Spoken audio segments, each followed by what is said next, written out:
Benvenute e benvenuti a tutti su questa 10ª puntata di Pilota Automatico. Quella di oggi sarà la prima puntata che potrete sfogliare al contrario. Se l'hai preparata la settimana scorsa, ho detto questa la devo dire di sicuro. Questa me la sono scritta nel momento in cui abbiamo deciso di avere un ospite per la 10ª puntata e l'ospite di oggi è Matteo Lizza. Matteo Lizza non è qua solo in qualità di fratello del P-Show. Siamo un podcast meritocratico. Esatto, perché l'alter ego di Matteo Lizza è Shin Vibes. L'alter ego di più. E si fa così,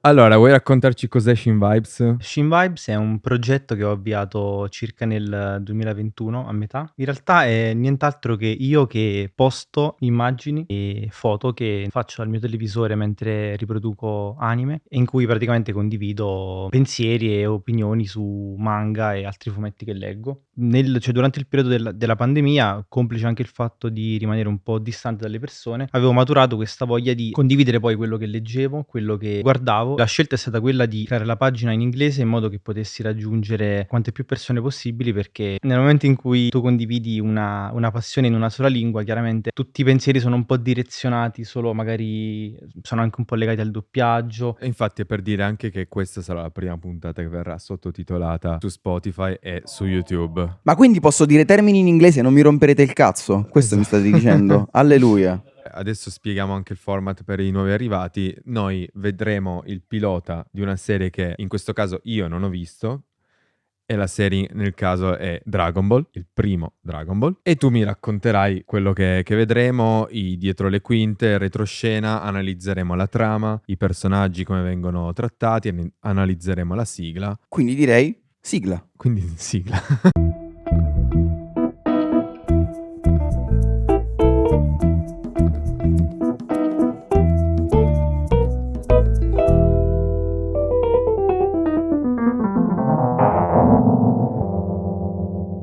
Allora, quindi io ne ho sentito parlare di Dragon Ball, però faccio un'introduzione tu. Allora, Dragon Ball è una di quelle cose che forse è l'unico anime giapponese che non necessita di introduzioni, forse al pari solo di Pokémon, perché a meno che tu non abbia vissuto in una caverna negli ultimi 10 anni. Più o meno è andata Ok, così. e lui ha vissuto in una caverna, chiunque in tutto il mondo lo conoscono, da ragazzi a genitori, di qualsiasi anche generazione, perché poi è uno dei pochi franchise che è anche transgenerazionale, perché lo conoscono gli attuali quarantenni o cinquantenni, perché veniva trasmesso già negli anni 80, e lo conoscono ancora oggi un sacco di bambini grazie alle più recenti iterazioni come Dragon Ball Super. Dragon Ball è praticamente una reinterpretazione, una delle tante reinterpretazioni del romanzo cinese Viaggio in Occidente, che tra le altre cose racconta di questo scimmiotto della sua avventura alla scoperta del buddismo. Non sono molto Scimmiotto, proprio una scimmia? Sì, una scimmia. E tra l'altro una scimmia con il bastone, giusto? Che è l'elemento che poi ritorna in Goku. Alcuni elementi in Dragon Ball, soprattutto nella prima parte, sono presi proprio dal romanzo, quindi la nuvola con cui lui si sposta, sì, oppure il bastone e altre cose. Però ovviamente è solo l'incipit che viene utilizzato da Akira Toriyama,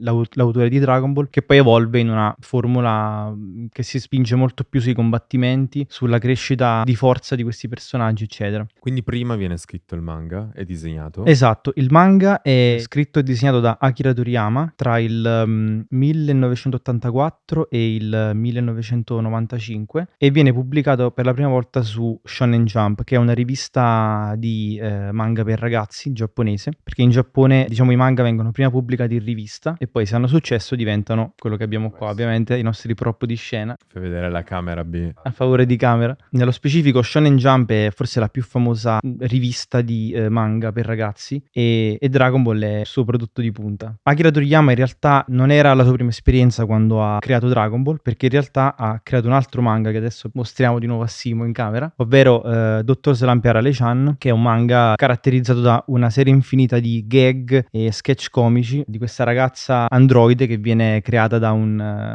dottore un po' pervertito. Non me lo sarei mai aspettato comunque dai giapponesi.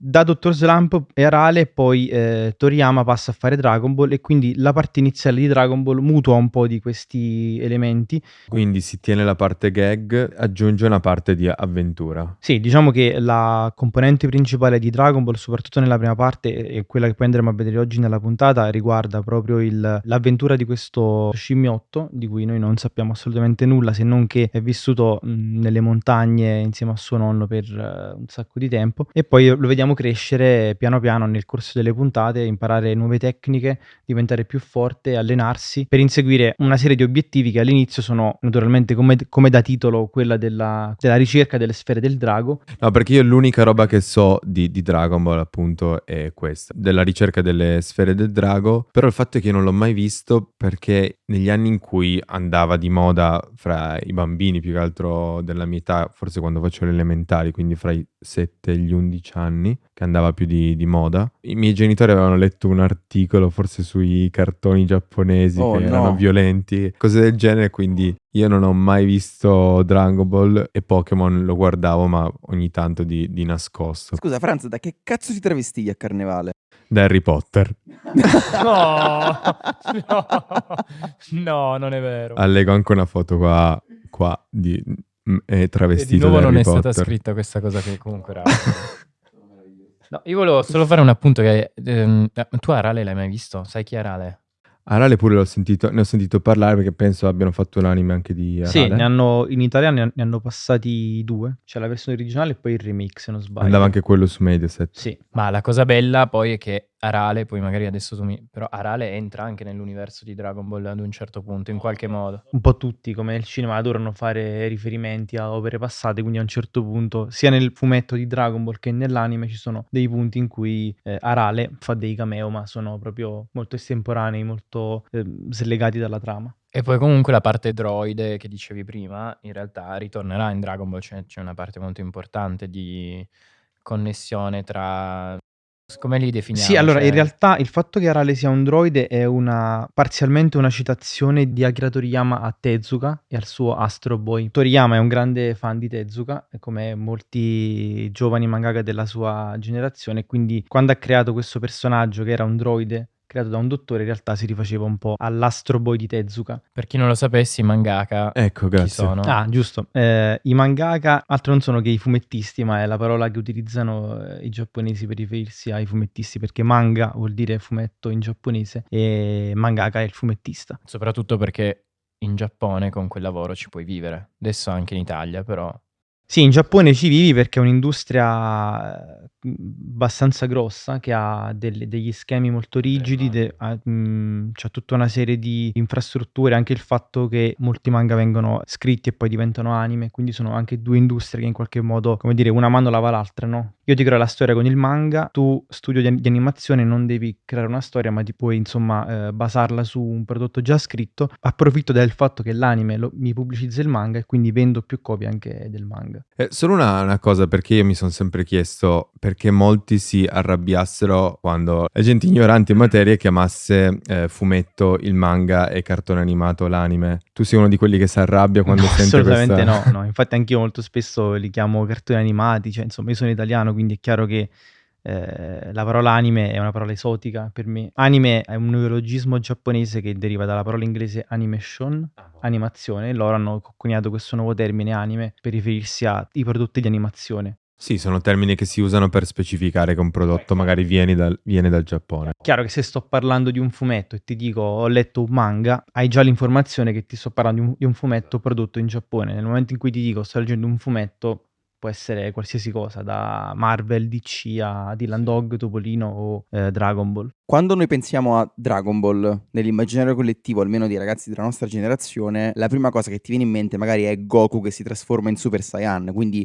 quello che già veniva considerato Dragon Ball Z. Una cosa che probabilmente molti si chiedono, e che anch'io mi chiedevo, è Dragon Ball nel fumetto si interrompe e a un certo punto diventa Dragon Ball Z o è tutto uno scorrere continuo? Perché la puntata pilota che andremo a vedere oggi è Dragon Ball, quindi quando Goku è piccolino. Poi c'è il passaggio quando lui diventa grande, che è Dragon Ball Z, quando si trasforma anche in Super Saiyan, e poi c'è Dragon Ball GT, Dragon Ball Super, quelli che vengono dopo. Cioè, lui ha scritto tutto un continuo oppure ci sono delle interruzioni? Allora, Dragon Ball nasce come fumetto che si chiama Dragon Ball e finisce come fumetto che si chiama Dragon Ball, quindi no, non ci sono altre cose in mezzo, non ci sono sequel o quant'altro.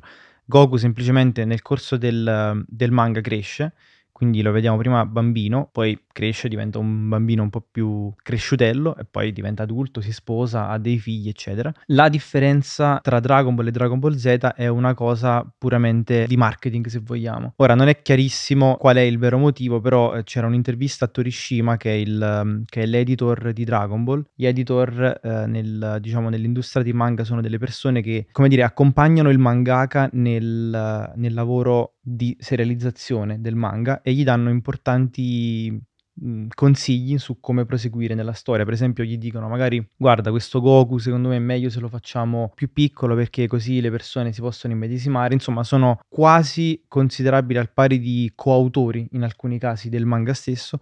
Torishima nello specifico è l'editor di Toriyama, e in un'intervista lui raccontava che in realtà il fatto di aver diviso l'anime di Dragon Ball da Dragon Ball a Dragon Ball Z era solo per, diciamo, poi ricevere dei sussidi che vengono dati a ogni anime quando viene messo in onda, e quindi se tu dividi l'anime in due puoi ricevere i sussidi per la seconda parte perché è un anime completamente nuovo, perciò Dragon Ball Z. Molto italiana, come mossa. Sì, effettivamente sì. Quando nasce l'idea del manga a questo punto, è rivolto a una certa fascia di età o è una cosa che vuole essere già per qualsiasi... Allora, come detto, Dragon Ball è stato pubblicato su Shonen Jump, che è una rivista per ragazzi, quindi diciamo che il target è quello. Quel tipo di rivista deve contenere storie che vanno bene per un bambino di 5-6 anni, appena inizia a leggere, fino a potenzialmente infinito, perché anch'io leggo Dragon Ball e ho 29 anni, però No, nel però senso... magari la scelta del bambino, di utilizzare il bambino come protagonista. Il bambino può essere- sicuramente è una scelta che ti aiuta a far immedesimare i ragazzi, però come detto Goku cresce all'interno dell'anime, un po' come i lettori che lo leggono poi, perché Certo. tu inizi a leggere Dragon Ball da piccolo e poi questo Goku, che all'inizio come vedremo non sa neanche, diciamo, distinguere una ragazza da un uomo, poi cresce e inizia a diventare più grande, insomma, Sì. e quindi anche noi lettori che Distinguere le cresciamo con ragazze. lui, distinguere le ragazze, cosa molto importante per sopravvivere. Cosa facciamo? Vogliamo iniziare a vederlo? Dragon Ball, drago delle 7 sfere, Dragon Ball. Viva Mediaset! Drago delle 7 sfere, Dragon Ball. Cioè, Simo avrebbe skippato la sigla di Modern Family che dura 10 secondi. Questa la skippi, E questa Simo? non ho mai potuto skipparla. Ok, è vero. Grande, con la ventina, il succo di frutta. Esatto. E per forza, era proprio quel No, momento lì. questa te la devi vedere tutta quanti, devi cantare mentre faceva la sigla. Sa di panino al prosciutto, tipo. Facevi merenda col panino al prosciutto tu? Abbiamo... Madonna. Con l'uovo e il Dei bacon. campioni. Beh, ho dovuto fare un po' di ricerca. Non sono, ammetto, un grande fan di Dragon Ball, nel senso che l'ho seguito un pochino da piccolo, quindi la sigla mi è rimasta in testa. Sa di merenda. Però ecco, spieghiamo questa cosa per chi magari dovesse venire dalla Germania. Dalla no? Germania. Qualcuno che tra i tuoi follower che viene dalla Germania e dice: ma perché parlano di merendine quando si parla della sigla di Dragon Ball o di Dragon Ball in generale? Vabbè, penso che questo sia una cosa abbastanza comune in realtà in tutto il mondo. Chiaramente Dragon Ball passava in una fascia oraria che era quella per noi che coincideva con la merenda pomeridiana. Poi credo che Di 4 e credo che in mezzo, più o meno. Giappone la fascia di Dragon Ball fosse quella serale, perché lì i cartoni si riguardano dopo la scuola, quindi penso loro fanno il pomeriggio, quindi magari è per questo che hanno i cartoni in fascia serale. Invece per noi no, in fascia serale c'è la roba più per adulti, tra virgolette, e poi al mattino prima di scuola e al pomeriggio, qualcosa anche a pranzo, abbiamo le fasce dei cartoni per i ragazzi. Sì, solo perché un giapponese in questo caso ha tutto un altro gusto in bocca quando si riguarda la sigla di Dragon Ball, mentre noi abbiamo il gusto di... Brioche, Nesquik, credo. Sì, anch'io, biscotti, Queste robe. anche latte a volte. No, latte e Succo, biscotti. succhino, Sempre salato. Sempre salato. È per quello che sei cresciuto così. Carlo. perché in realtà sei cucco. Il top era... No, questo non posso dirlo, troppo piemontese. Vai, Bagnacao. Vitel Tonì. Pane, burro e acciughe. Mamma mia, Pane, zio. burro, acciughe. Ma Cioè tipo non 8 burro anni. con zucchero. Ma comunque le sigle, perché questa volta sono due, ne abbiamo viste due. Allora, quella italiana è composta da Max Longhi assieme a Giorgio Vanni. Un fratello. Invece per quanto riguarda la sigla originale, scritta e composta da Koei Tanaka, che ha composto un sacco di colonne sonore soprattutto per appunto anime, videogame, famoso anche per One Piece. ha creato praticamente tutte le musiche per One Piece, dalla TV ai videogame. Quella giapponese è molto anni 80, questi synth belli carichi, molto, molto dance anni 80. C'è un basso prepotente. Sì.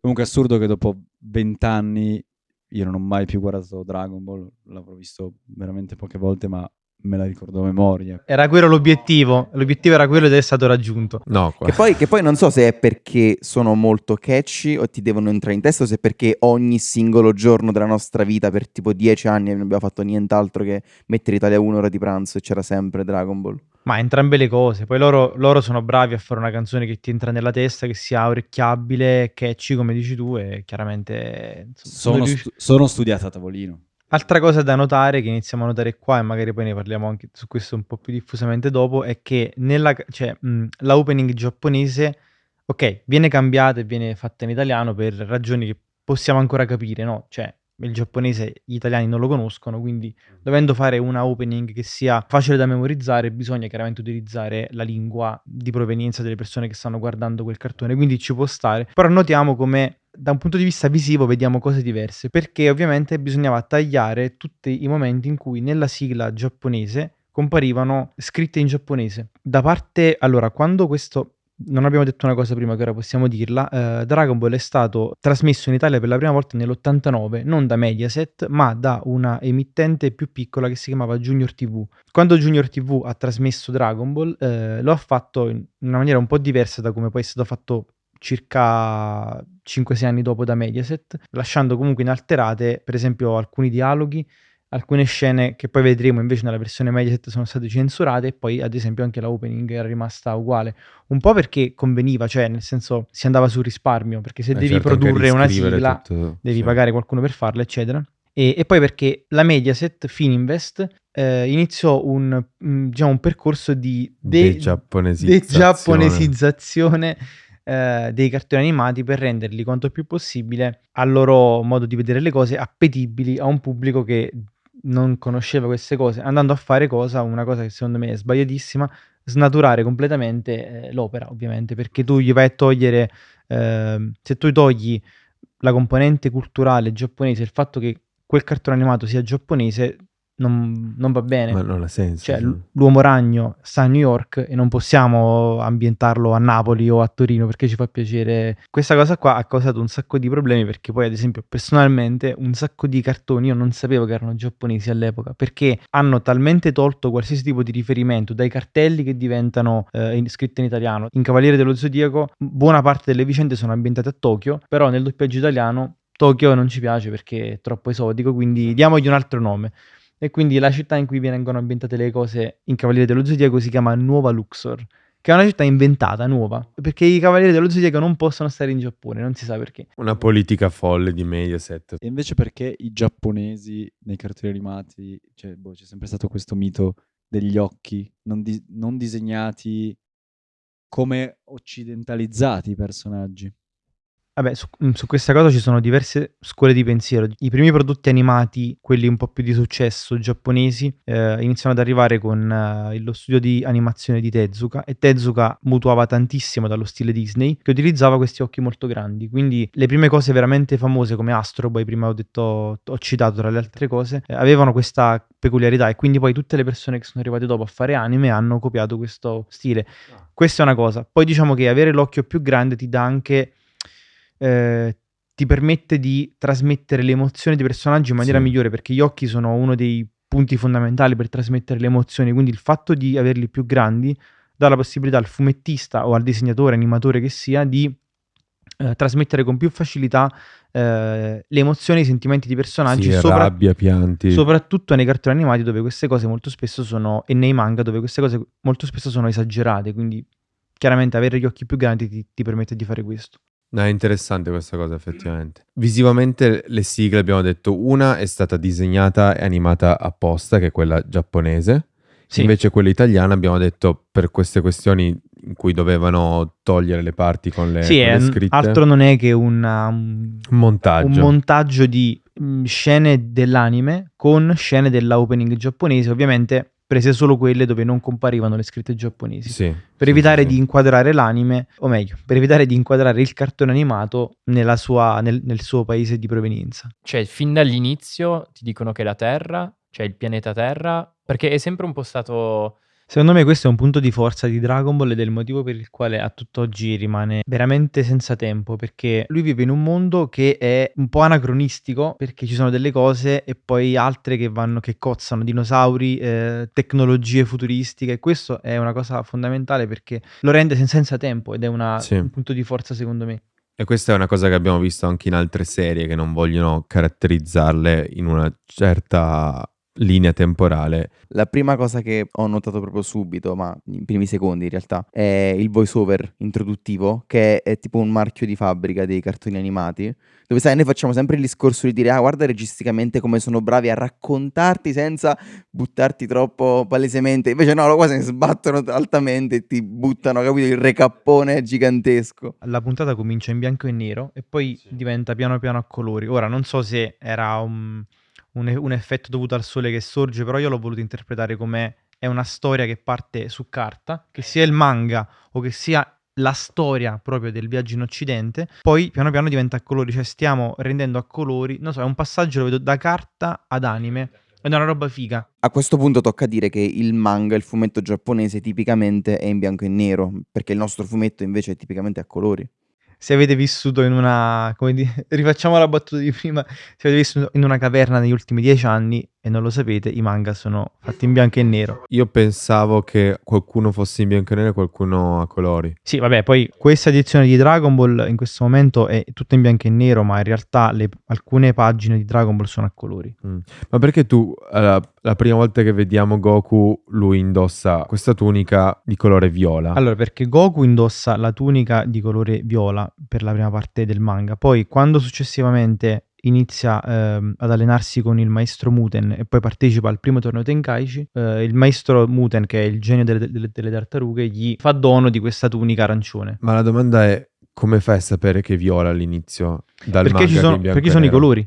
Nel manga ci sono, in alcuni capitoli particolari, il mangaka può colorarli. Il manga è fatto in bianco e nero per una questione di risparmio. Quindi, però, quando tu Però- inizi a leggerlo, non sai che colore è.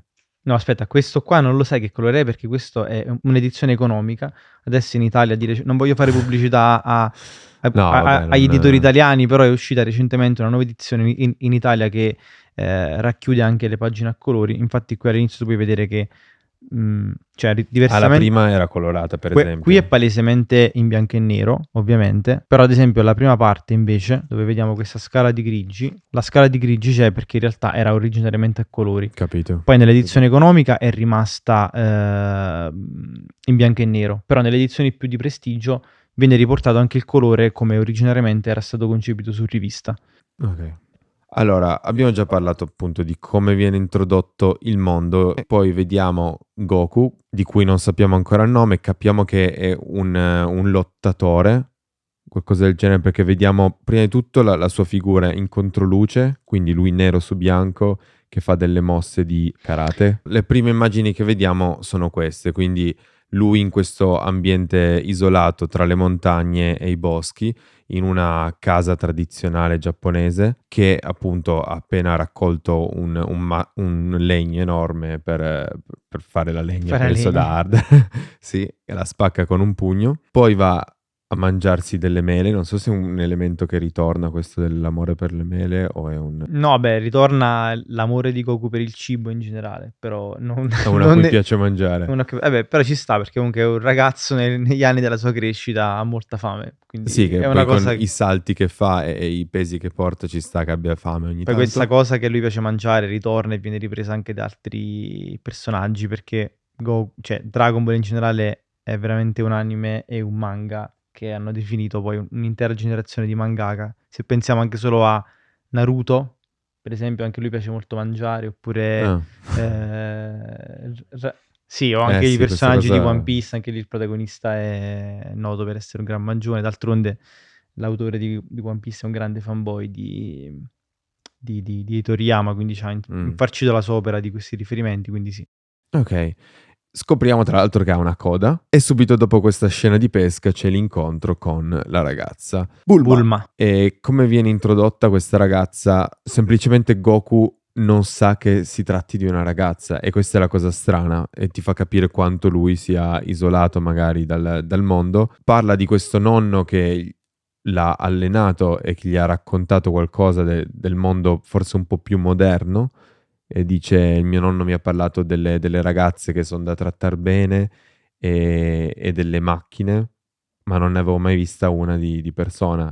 All'inizio viene introdotto quanto Goku sia in qualche modo selvaggio, no? Quindi lui vive da solo, si procaccia il cibo letteralmente pescando con la coda o mangiando mele sugli alberi e facendo a botte con tigri dai denti a Qualsiasi sciabola. animale, sì. Però poi vediamo anche questo suo lato molto naive, cioè comunque lui è una persona, è un bambino, un ragazzo ingenuo, non sa nulla, anche puro di cuore, perché poi dice delle cose e fa delle cose che magari qualcuno potrebbe pensare sono un po' maliziose, ma in realtà non c'è malizia in quello che fa, perché lui è semplicemente curioso rispetto a trovarsi davanti a una persona completamente nuova, Sì. oltre all'unica persona che ha visto, che è suo nonno. Invece dall'altra parte abbiamo Bulma che è, se possibile, proprio l'antitesi a Goku, perché invece vediamo da subito, a parte che è una ragazza, quindi anche nel genere è contrapposto, ma è una ragazza che invece sa molto bene quello che vuole, sa il fatto suo, conosce già delle cose, anche perché quando dice a Goku sì, andiamo a casa tua, ma però stai tranquillo, non fare niente, e Goku dice cosa dovrei fare, scusa? E lei dice ah, Infatti. ok. In effetti lui è vissuto in una chissà dove per un sacco di tempo, non sa neanche cos'è una ragazza, quindi non sa cosa si può fare con le ragazze, quindi Sì, anche lei si rende conto che lui è un bambino. Dettaglio non trascurabile che Goku ha una sfera. Io adesso ho capito che è una sfera del drago, ma immaginavo, però non viene specificato forse che è una sfera del drago. Appena la no, vediamo. perché le spiegazioni avvengono dalla seconda parte di puntata. Ok, Quindi... però noi vediamo Bulma che ha un radar in esatto, mano. ha un radar in mano, si imbatte in Goku quando ha questo radar in mano, e che sarà il radar cerca sfere, ed evidentemente è stata attirata in quella zona perché la sfera, una delle sfere che cerca è quella che ha Goku, a cui Goku si rivolge come fosse suo nonno, e questa cosa mi è sembrata molto un riferimento alla cultura giapponese, anche dello shintoismo, quindi del valore che hanno, che possono avere gli oggetti per quanto riguarda magari la reincarnazione o questioni di questo genere. Ma direi di andare avanti. Cosa abbiamo visto? Lei che racconta cosa sono queste sfere e spiega a Goku che non è un oggetto semplice, è prezioso per lui, ma non solo, anche per lei, e cerca di corromperlo. In realtà c'è una cosa interessante da notare in questa prima parte, ovvero che c'è stata una scelta registica di cambiare alcuni avvenimenti rispetto a come avvengono nel manga. Mentre nel manga è Bulma a raccontare come funzionano le sfere del drago e quindi il Dragon Sharon e tutto, nella versione animata vediamo che viene introdotto da subito Pilaf, che invece è un personaggio che nel Quello manga lo azzurro. vediamo, sì, nel manga compare molto dopo, quindi invece di far raccontare a Bulma c'è questa transizione che va su Pilaf, quindi la sua sgherra, si dice, non so, racconta diciamo come funzionano le sfere al posto di Bulma, e poi c'è questa transizione molto figa secondo me di Pilaf con la sfera in mano che poi passa a Goku, quindi tutto il racconto diciamo che Bulma ha fatto a Goku in realtà è stato fatto attraverso Pilaf. E poi appunto l'hai già detto tu, ci sarà questo scontro con una specie di pterodattilo che rapisce Bulma e Goku la salva, e la puntata si chiude così.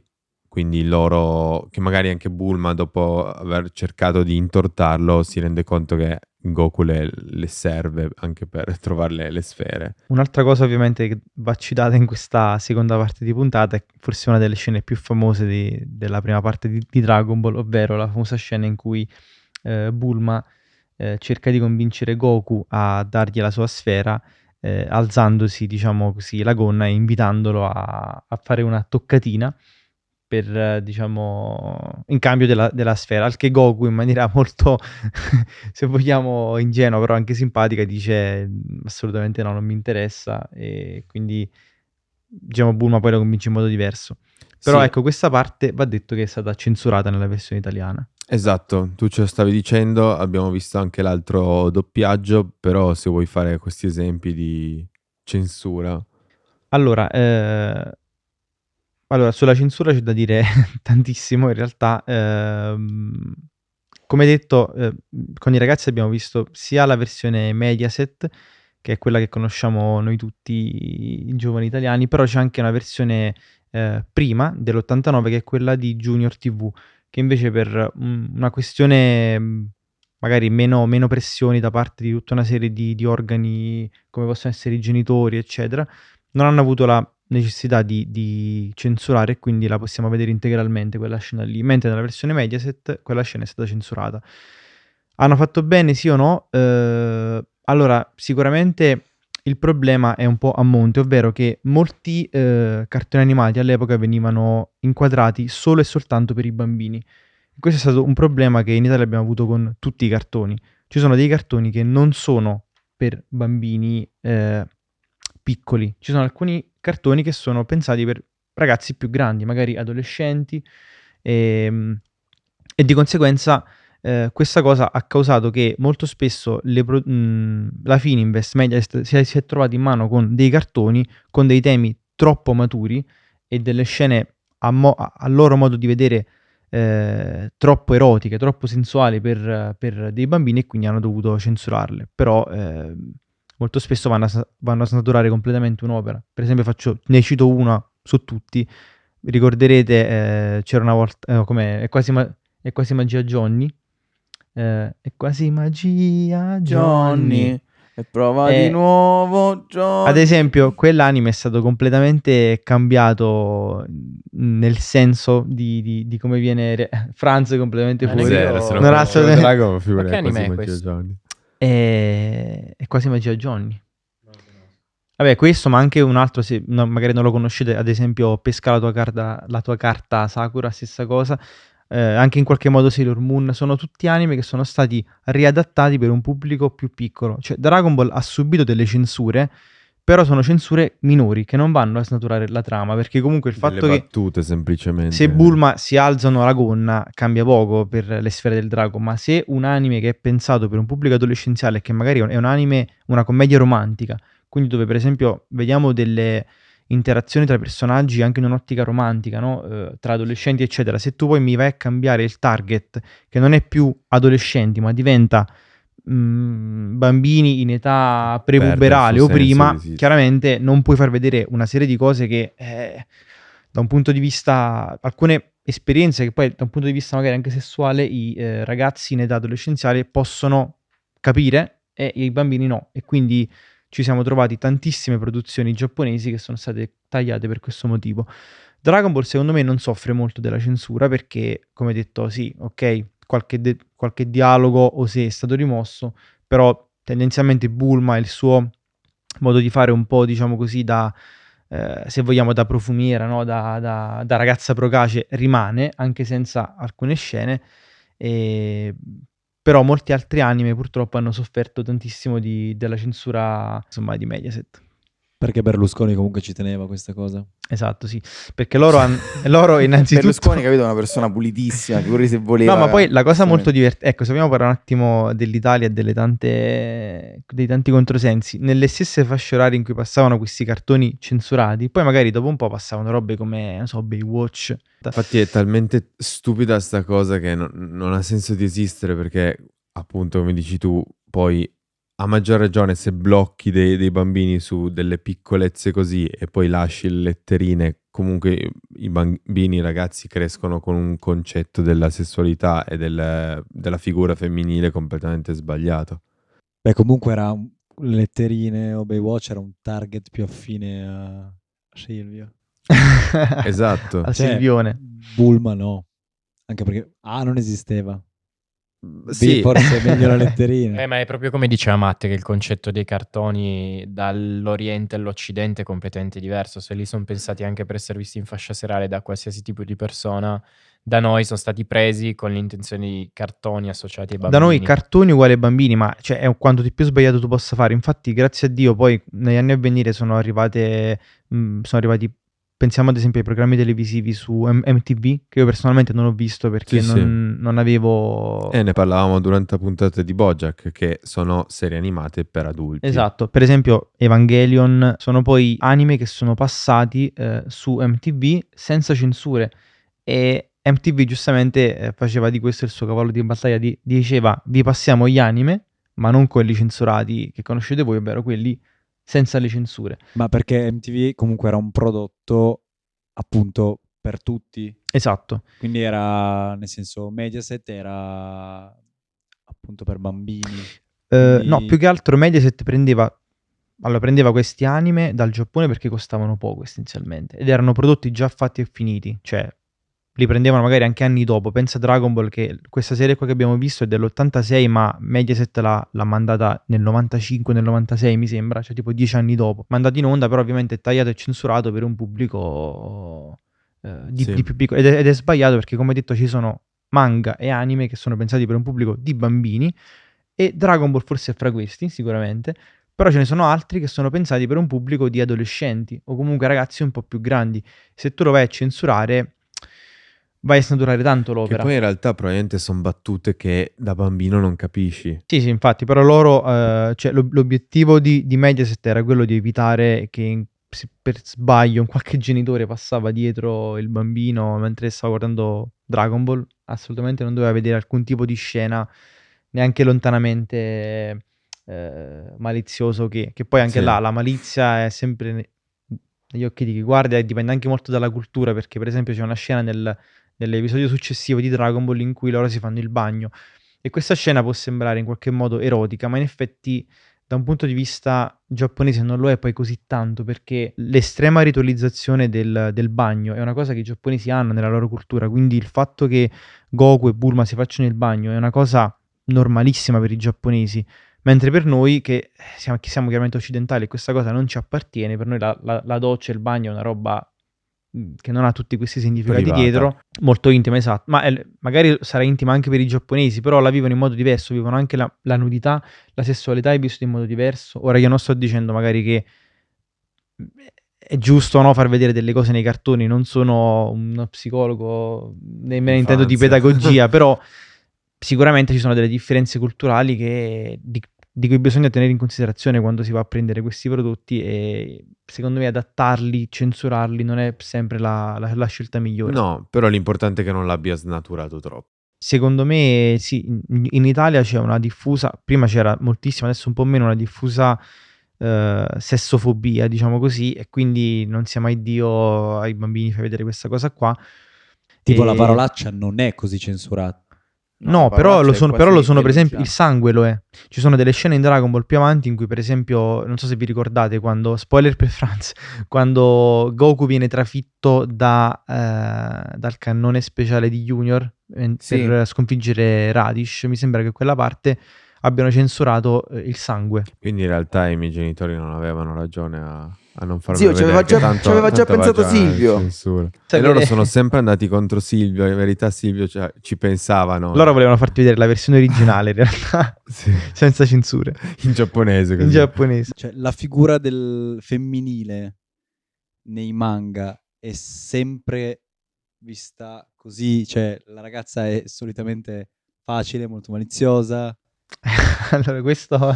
Possiamo poi tagliarlo. Allora, Questa è una, cioè, questo è un personale campo da minato. capire. Allora, questo è un campo minato. Proverò a rispondere secondo quello che è il mio parere, ma anche in base alla mia esperienza. Allora, come ho detto in partenza, alcuni manga sono pubblicati su delle riviste per ragazzi e altri sono pubblicati su delle riviste per ragazze. Anzi, diciamo la cosa per bene. Abbiamo i manga shonen, che sono manga per ragazzi giovani. Abbiamo i manga shoujo, che sono i manga per ragazze molto giovani. Poi abbiamo i seinen, che sono i manga per i giovani adulti, e i josei, che sono i manga per, diciamo così, donne adulte. Quindi, in base a che tipo di manga stai facendo e dove è targetizzato, chiaramente puoi dire delle cose oppure altre. Ovviamente, se stai parlando di l'avventura di uno scimmiotto che deve diventare più forte, va benissimo come manga shonen in una rivista shonen, però ci sono altri manga che invece hanno tematiche un po' più forti o che comunque non sono capibili da un bambino piccolo. A quel punto magari quei manga vanno bene in una rivista seinen. Di conseguenza, nelle riviste shonen, visto che sono riviste per ragazzi, ci sono tutta una serie di cose che ai ragazzi piacciono, almeno secondo alcuni studi che le case editrici che hanno queste riviste hanno fatto. Esempio, i combattimenti. Non è impossibile, ma è difficile trovare combattimenti, arti marziali in un manga per ragazze. E poi ci sono in parte, perché se pensiamo a Sailor Moon, dei combattimenti ce li abbiamo, però che è un manga per ragazze. Però ecco, ci sono alcune cose che ai ragazzi piacciono un po' di più. Le case editrici hanno capito che ci sono alcuni elementi che fanno vendere di più i fumetti e di conseguenza molto spesso capita che questi elementi sono, non lo so, ragazzi un po' procaci, belle di aspetto. Chiaramente questi elementi, se ti fanno vendere, continui a inserirli all'interno dei tuoi prodotti, visto che l'obiettivo principale dei manga e degli anime è vendere. E evidentemente ai ragazzi maschi di una certa età piace vedere queste cose vengono inserite all'interno di questi manga. Difficilmente in Sailor Moon troverai elementi di questo tipo perché è un manga indirizzato alle ragazze, quindi magari troverai piuttosto uomini di bell'aspetto e altre caratteristiche che piacciono alle ragazze. All'interno di un manga per ragazzi troverai cose che piacciono ai ragazzi. Quindi E questa cosa, vorrei dire, non è una cosa che hanno solo i manga, perché se tu prendi e leggi un fumetto americano di Spider-Man, io ti farei vedere come sono disegnate le supereroine. Ok, adesso le cose stanno un po' cambiando, però se andiamo a vedere i fumetti degli anni 90, corpi sempre statuari, bellissimi, anche lì donne molto procaci, molto Sì, spesso. sui corpi però sia maschi che femmine hanno sempre corpi statuari. Sì, è vero, però c'è sempre comunque un po' quell'occhio maschile, quello che si chiama male gaze, quel qualcosa che ti dice questo è un fumetto per ragazzi.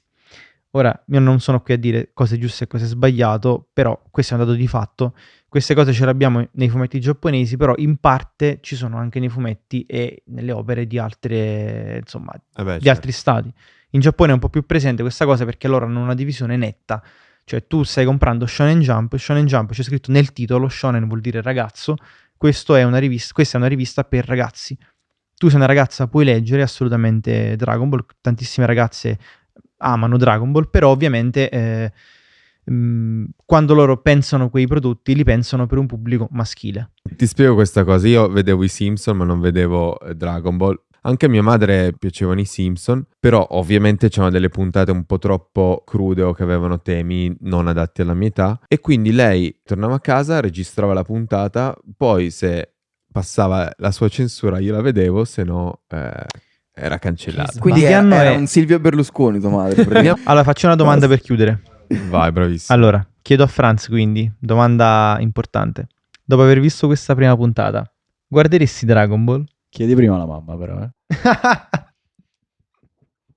Allora, quante puntate ci sono di Dragon Ball?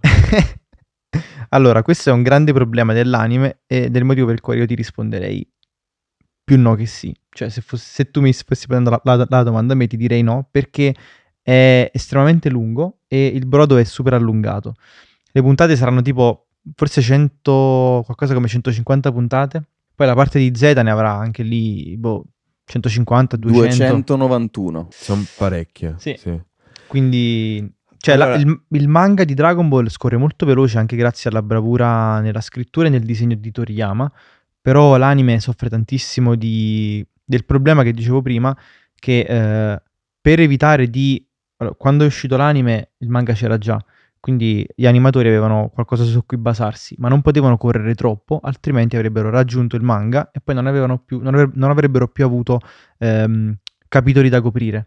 Quindi per ovviare a questo problema c'erano i filler e c'erano tantissime scene in più e brodi allungati. Una cosa che oggi non avviene, perché per esempio con le serie di oggi c'è questa, diciamo, abitudine di rilasciarle a stagioni, in modo che io ti copro una stagione, poi do tempo al mangaka di continuare a scrivere e a continuare il suo manga e poi faccio uscire una stagione 2. Pensiamo a One Punch Man, a My Hero Academia e tanti altri, anche Demon Slayer. Tutti questi anime qua sono rilasciati a stagioni proprio per ovviare al problema dei filler, che invece gli anime vecchi, come Dragon Ball, come, non so, Inuyasha e tanti altri avevano... Diciamo che sono un po' più interessato al mondo anime adesso. forse effettivamente questo è un prodotto molto importante per voi, per l'infanzia e penso anche la cultura dell'anime trasportata in Italia. Cioè, Mhm. penso che rispetto ad altri sia stato anche abbia portato molta più gente ad amare il genere e ad amare questa Sì, tipologia. sicuramente. Però ti chiedo un consiglio di un altro anime che secondo te dovrei guardare, magari un po' più da adulto. Allora, secondo me un anime da vedere per una persona che è appassionata di cinema come te e vuole guardare un prodotto animato anche di livello, secondo me dovresti guardare Evangelion, per esempio, che è una serie molto valida e soprattutto è un anime che nasce come anime, mentre l'anime di Dragon Ball ha, diciamo, il problema di essere comunque una trasposizione Sì. animata, cioè l'opera originale è il manga, invece ci sono tanti anime dove l'opera originale è l'anime. Quindi Evangelion è uno di questi, ma anche i tanti film dello studio Ghibli, per esempio. Vabbè, quelli lì sì, in realtà li ho visti. Sono tutte perle di cinema che sì, sono cartoni animati, ma in effetti vabbè, anche questa puntata di Dragon Ball aveva delle cose proprie del cinema, no? Perché comunque gli animatori e quelli che hanno diretto poi la serie non è che sono diversi dai filmmaker che fanno il live No, action. infatti Però hanno allungato il brodo in un modo intelligente. sì, però hanno aggiunto delle cose. Cioè, per esempio, secondo me questo episodio era storyboardato molto bene, c'erano delle scene fighe rispetto al manga, tante altre erano letteralmente la copia 1-1 di quello che trovi sul manga. Quindi io consiglio sicuramente di provare delle serie che invece nascono come anime, e per esempio Evangelion ci forse... proverò. Vabbè, te la cito solo perché è la mia preferita, però... Ah, ok. però sì, ci sta. Allora possiamo chiudere. Ringraziamo Mattelizza a.k.a. Shin Vibes, che potete seguire su Instagram, se lo state già facendo. Ah, applauso. Immancabile. E non ho ancora capito dopo 10 puntate quando fanno partire gli applausi, quando non li Tocca fanno farlo partire. purtroppo. E direi che la 10ª puntata di Pilota Automatico si conclude qua. Grazie a tutti, commentate su YouTube e su Spotify e ci vediamo all'11ª. Puoi anche dirlo in tedesco per gli amici. Proprio in tedesco. No, dirlo in inglese per gli amici. Auf Wiedersehen.